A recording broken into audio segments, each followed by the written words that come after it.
Wait, I went live? I didn't mean to go live yet. Let's see, I'm just setting up the camera. But hi, everybody. Okay, I guess I went live. Hello. So let me know when you can see me. Let me know when you say hi or something. So then I know that I'm live. And I know that it's Tuesday. I know it's not Monday. I'm aware of that. So, okay, I think I see people coming in. All right, I was just let's have Instagram join us here.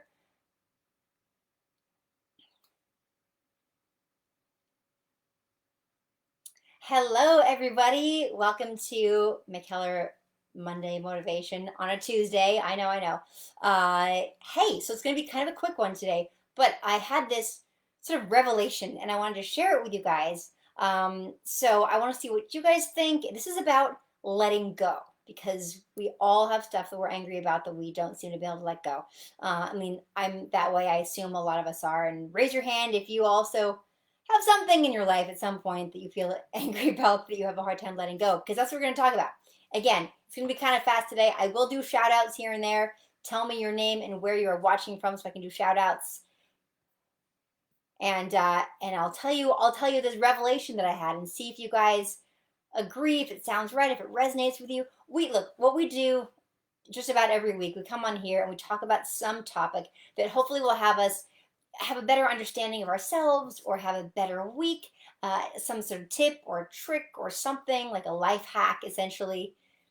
So I'll do some shout outs. Hello, Alan from Toronto, Scott from Florida, Lee from Spokane, Lori from New Jersey. Hello, Cristavoa from Sao Paulo, Brazil, David from Bakersfield, California, Lisa from North Carolina. I'm here on Instagram and Facebook at the same time. Hello, Linda in Michigan. Hey, so first of all, any of you guys have something that you need to let go of? Tammy from Florida, you've got an issue you can't let go of? Yeah, thank you, Eduardo. Thank you so much, Frank. Vishal from India, very cool. Hey, 80s dude from San Diego. It's so fun doing this stuff live, you guys. So how many of you guys have something that you just, are having a hard time letting go? You can just say yes or a little wave or something like that. And if you want, you can share it, but you don't have to because it's really not about going into the details. I'm not going to share the stuff that I'm angry about that I have to let go of. You don't have to either. You do, Brooklyn? Yes. I think a lot of us do. You do have a few, Karen. And this can be an event that happened. It can be a person, but I'm going to talk about it as like an event. So like a thing that you have a hard time letting go of. Probably anger of some sort. Yes, Pi, you as well. Yes, Visual, Groovy. Yes, Groovy is somebody's name. I wasn't saying Groovy. You've got an issue. Just, yeah. Okay, yes, you, Missy Wise. Yes, Sergeant Garcia. Yeah, betrayal. Sure, there's so much mistakes. Okay, so many issues right now. Denise, yes, I think most of us do. So here's what I've been figuring out. All right, so we have a hard time letting go of something that happened, right? We have a hard time letting it go. What we really want to let go is the anger about that thing, right? That's what we need to let go is our anger. Because when we think about that thing, it fills us with this pang of anger. And it holds us back and it makes us angry and it clouds our thoughts and our vision. Right? Yes, anger, Debbie, exactly. Yes, Rosie, that sounds horrible. Right. It's about a person. A lot of us, it's a thing. Okay, so whatever it is, we have anger about it. And you might think to yourself, okay, well, if I really want to let this go, I can let it go, right? Because I'm telling myself, hey, this anger is not serving me. I don't want it. I want to let it go. And yet every day you wake up and you're angry about that thing. You go to bed, you're trying to go to sleep, and you're angry about that thing, whatever it is. So, I learned recently that, and I heard this idea and I thought it was really good, that part of the reason we don't let stuff like that go is because it was a big deal and it was important. And if we let it go, then somehow we lose that importance. We don't want to lose that importance. We want to feel like it mattered. It mattered, gosh darn it, it mattered. So I'm not going to forgive that person or forgive that event, whatever. Just it mattered and I was right and they were wrong and whatever it was wrong that happened to me and I, So that's why it was important. And so some part of our brain, some part of our subconscious that needs to feel like we matter and the things that happen to us matter doesn't want to let it go. But the problem with that is that we're also not letting go of the anger. So here's what I suggest. This is what I'm going to suggest. Now, this is going to be a little bit of a hard pill to swallow. It's going to be a little difficult to do. But hey, if it were easy, everybody would be doing it. And here's my idea. Think about that thing that happened and you thank it. You thank it. You say, thank you. Thank you for that experience. Thank you for that situation. Thank you for that betrayal. Thank you for that upsetting thing that happened. Thank you for whatever it is. It weighs you down 100%. Yes, we can like think about these. They can hold us back for years, sometimes our entire lives. So what if we could say, thank you to that thing?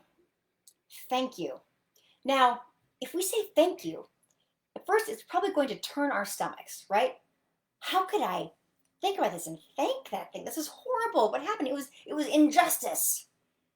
But if you believe that there is some order in the universe, any order at all, whether you believe in God or you believe that there's the universal intelligence out there, something, and I've experienced enough things in my life that I believe there's more out there than just us. There's some sort of infinite organizing power.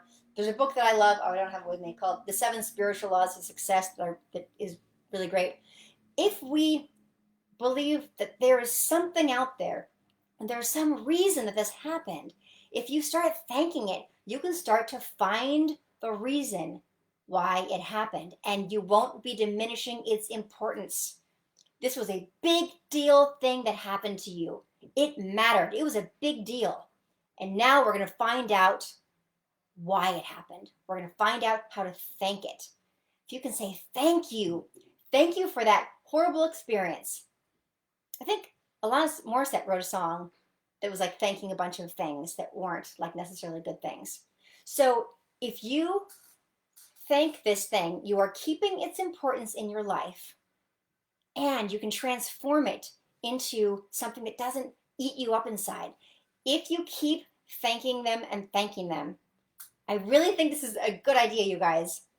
If you keep thanking them, you will start to feel better because you're getting in control of it. Who wrote the book? Deepak Chopra. He doesn't talk about this in particular, but he certainly talks about gratitude, going with the flow. It's all the same kind of stuff, but not like, hey, think about that event and thank it. Say, thank you. Thank you. Really, yes, the attitude of gratitude. And then and this is just something I'm just thinking of, and I don't think it's going to be overnight, but if we keep saying, thank you for that thing that happened. Thank you so much. Thank you, God. Thank you, universe. Just thank you to that person even. And hey, oftentimes, if it's a betrayal, because a couple of people have written that, if that's right, it wouldn't hurt to try, right, Ryan? If it was a betrayal, like a couple of people have said, typically you're better off without that person in some form, way, or shape. There's some reason.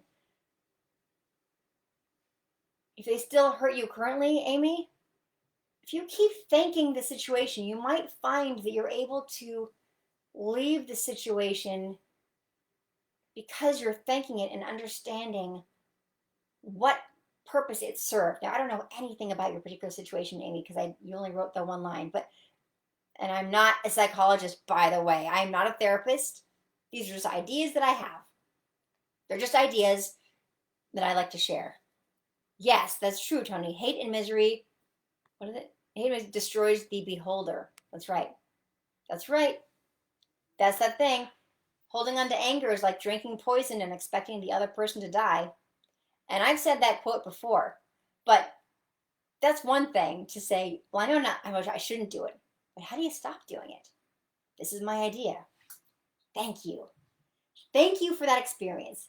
Thank you so much for this incredible, horrible experience that I've now had, because I understand more now. Whatever it is, trust that your brain, even if you're like, okay, this doesn't make any sense at all, why would I want to thank this? And I don't see what the purpose was. That's okay. You don't have to see what the purpose was yet. Now, if it's been long enough since the betrayal or whatever, if it's been long enough, then you might actually start to see what the purpose was. You might already know. You just don't think about it very often because you'd rather feel the anger because it makes it feel more important somehow. But if you kind of know what the purpose was, yeah, like if it was a toxic person who did something horrible to you, that toxic person is now out of your life. And it's good they did that thing because now they're out, and you learned something from it. You did. So you probably already have a leg up. If you're one of the people who are like, I don't see what the purpose of this horrible thing that happened was to me. I don't get it yet.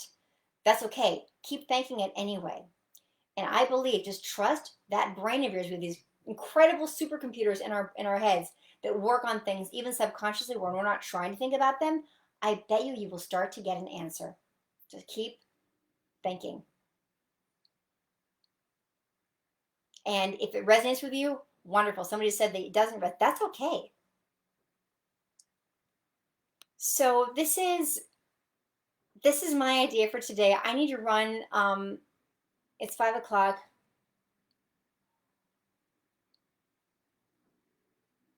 Tammy, that sounds horrible, but I um I am sending you so much love. We are all, God does not give us a situation that we cannot handle. We just need to look for the ways. Yes, forgiving if you can, sure.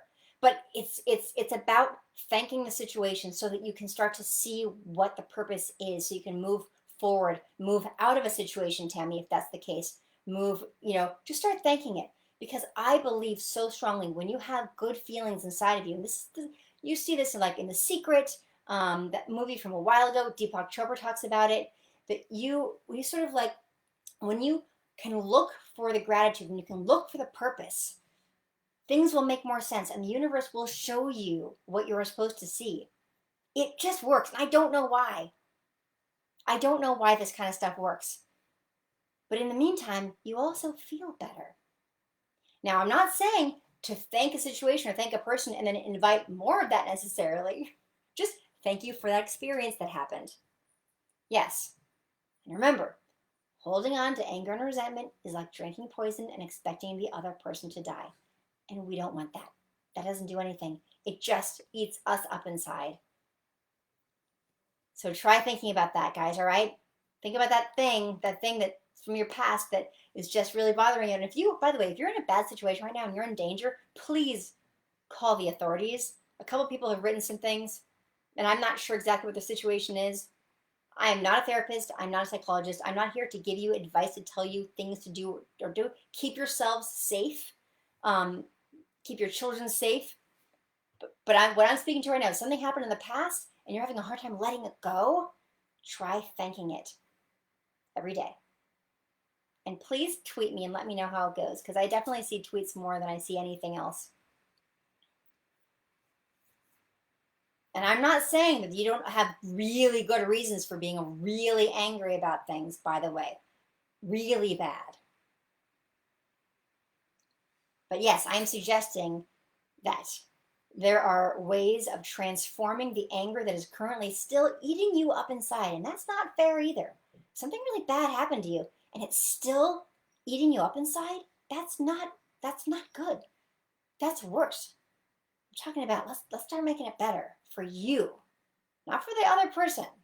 Not for the other evil, whatever it is. For you. I'm sending you all so much love. I'm sending you all prayers and love, and thank you for joining me. And I hope this helped and resonated for some of you. Try thanking these things, and I bet they will come back and help you somehow. Not the bad people. There's bad people, not them. Just somehow you'll find that resonance. You'll find the answers you are looking for in terms of how to feel at peace with whatever it is that has happened. This is for you. It is not for the perpetrator. It is for you and your sanity, your serenity. All right. All right. Sending you all lots of love. Have a wonderful week. Mwah. Bye.